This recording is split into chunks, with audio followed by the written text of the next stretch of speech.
നോക്കൂ, നമ്മുടെ സർക്കാർ ഉത്പാദിപ്പിക്കുന്ന പുതിയ ബ്രാൻഡിയുടെ പേരിട്ടത് ഓർമ്മയുണ്ടോ? ഏതായാലും ഈ ബ്രാൻഡ് ഈ മാസം 21-ന് കുറഞ്ഞ വിലയിൽ വിപണിയിലേക്ക് എത്താൻ പോവുകയാണ്. പാലക്കാട് മലബാർ ഡിസ്റ്റിലറിയിൽ ഉത്പാദിപ്പിക്കുന്ന ബ്രാൻഡിയുടെ പേര് പക്ഷേ ഇപ്പോഴും രഹസ്യമാണ്. സുനിഷ അയ്യല്ലൂരാണ് ചേരുന്നത്. സുനിഷ, ഒരു പേരിടലുണ്ടാക്കിയ പൊല്ലാപ്പ് അത് തീർന്നിട്ടില്ല.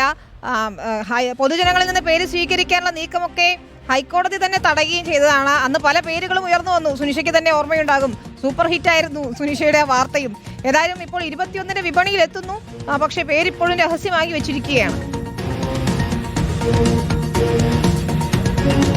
അതെ വിനീത്, ഏറെ വിവാദങ്ങൾക്ക് ശേഷം ഏതായാലും സർക്കാർ ഉൽപ്പാദിപ്പിക്കുന്ന ബ്രാൻഡ് അത് വിപണിയിൽ എത്തുന്നു എന്നുള്ളത് തന്നെയാണ്. 21-ാം തീയതി വിപണിയിൽ എത്തുമെന്നുള്ളതാണ്. ഈ പറഞ്ഞതുപോലെ വിവാദം ഉണ്ടാക്കിയത് തന്നെ പേരും ലോഗോയും പൊതുജനങ്ങൾക്ക് സജസ്റ്റ് ചെയ്യാം എന്നുള്ള ബെബ്കോയുടെ ഒരു നിർദ്ദേശം തന്നെയായിരുന്നു. വലിയ തരത്തിൽ അത് ചർച്ചയാകുന്നു. കൂടുതൽ ആളുകൾ ഹൈക്കോടതിയിൽ ഹർജിയുമായി പോകുന്നു. കോടതി തന്നെ അത് ഇടക്കാല ഉത്തരവിൽ സ്റ്റേ ചെയ്യുകയും ചെയ്തു. അത്തരത്തിലൊരു സാഹചര്യത്തിലേക്കാണ്.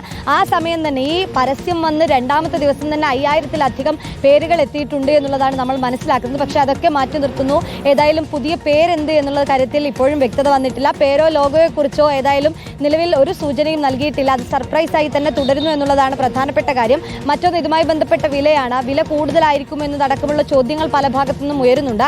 പക്ഷെ നിലവിൽ മനസ്സിലാക്കാൻ കഴിയുന്നത് ചെറിയ വിലയിൽ തന്നെ ആയിരിക്കും. അതായത് നിലവിലുള്ളതിനേക്കാൾ വിപണിയിൽ കുറഞ്ഞ വിലയിൽ തന്നെ ആയിരിക്കും ഈ പുതിയ ബ്രാൻഡി വിൽക്കപ്പെടുക എന്നുള്ളത് തന്നെയാണ്. പക്ഷേ എക്സാക്ട് വില എത്രയാണ് എന്നുള്ള കാര്യത്തിലും ബെബ്കോ ഒരു തീരുമാനം ഇതുവരെ അറിയിച്ചിട്ടില്ല എന്നുള്ളതാണ്. ഏതായാലും 21-ാം തീയതിയാണ് ഈ പുതിയ ബ്രാൻഡി ഏതായാലും വിപണിയിലേക്ക് എത്തുക. വിനീത, ശരി. ഏതായാലും ചില പ്രേക്ഷകരൊക്കെ ചോദിക്കുന്നുണ്ട് ഇത്രയധികം പ്രോത്സാഹനം നൽകണമെന്ന്. പ്രോത്സാഹനം നൽകിയതല്ല, വാർത്തയിൽ ഒരു കൗതുകമുള്ളതുകൊണ്ട് അത് റിപ്പോർട്ട് ചെയ്തതാണ്.